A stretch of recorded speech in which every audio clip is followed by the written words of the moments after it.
1, 2, 3 takeaways from Roger Federer's third round win tonight over Feliciano Lopez. Hi, I'm Matt Bradshaw from Crunch Time Coaching and also from Coffee Break Tennis. I don't have any coffee with me tonight because I was actually worried I might have to drink this hydrating tea tree mint shampoo, but in fact I don't have to drink it because Roger didn't lose. So instead, I've got this drink for tonight's show because Fed heads, and I am the king of the Fed heads, although I don't have my Fed head hat on, but you know, they're all over the place. You can always grab one.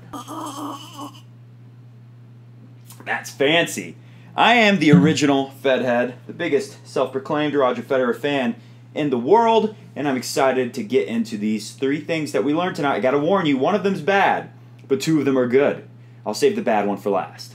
Number 1, Roger is the favorite. There's no denying that Roger Federer is the man to beat at the 2017 US Open. I mean, there's a reason why Roger has won almost every single important hardcore tournament in the world this year. Seriously, think about it. Indian Wells, Miami, really close to winning Montreal, probably would have won Cincinnati if he was healthy enough to play it, and of course the big one, the Aussie Open, the 18th major of his career. So there's a reason why he did it, and we're seeing it now. I heard so many people say, well, if Roger keeps playing like that, he's not going to make it past Lopez. Look, I know Lopez is good, but you know, what was Roger's record against him before he won tonight? 12-0, now it's 13-0, something like that. There's a reason why Roger's beat the guy so many times. Look, he did everything tonight. Roger is the man to beat. I know Rafa looks pretty good, but Roger is the man to beat. What people should have been saying is, wow, this guy just refuses to lose. It's amazing how he didn't have his game there with him, but he still managed to win those first 2 matches in 5 sets.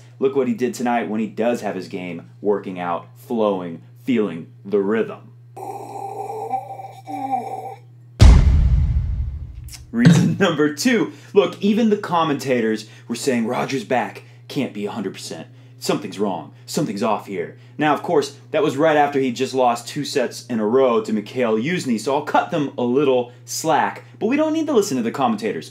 All we had to do was listen to Roger. Play this clip. Listen. I'm still in the draw, which gives me a chance, and I still believe I'm going to pick up my game and become just more consistent because I'm not playing all that bad, you know. It's just that I'm going a bit up and down in waves. Well, that sounds very similar to what I was saying. So I'll put it this way. All we have to do is oh, there's some kind of bug over there. I think it's a spider.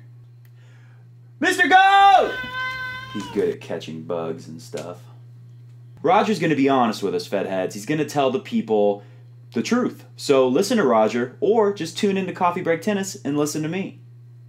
Oh, a little more evidence. Here's, check this out. This is what Roger tweeted. This guy made this musical Hamilton about cats in New York City, some fancy thing like that. And here he is watching the Federer match against Yuzny, and he said, you know, he's stressed out. And look at Roger's response. Just you wait. Well worth the wait. Let's get to reason number 3. Reason number 3. Courts are playing slow. There's no denying it. And it benefits Rafa. But there's a silver lining to that. Let me get to that. But I just got to say it because there's always debate. Every tournament, someone's like, these courts are playing slow. Someone else tweets out over here, the courts are playing fairly fast. Okay, we've heard it enough to know for sure it's playing slow. Even Roger said it's playing slow. And today I heard Brad Gilbert say this is the slowest he's ever seen the US Open play. Brad Gilbert added to that the Australian Open courts were playing 57% faster than these US Open courts. So, okay, that's not the best news for Fed heads. No, for Rafa fans, it's pretty good news. But here's my silver lining. What did they say at Indian Wells when Roger and Rafa were going to play? All the experts on ESPN, the commentators, were saying, look, I know Roger just beat Rafa at the Aussie Open final, but these courts here at Indian Wells, they're very slow hard courts. Some of the slowest hard courts around. And Rafa has a major advantage. I just don't see Roger being able to win this time. Not on these very slow hard courts. What happened? Roger thumped him.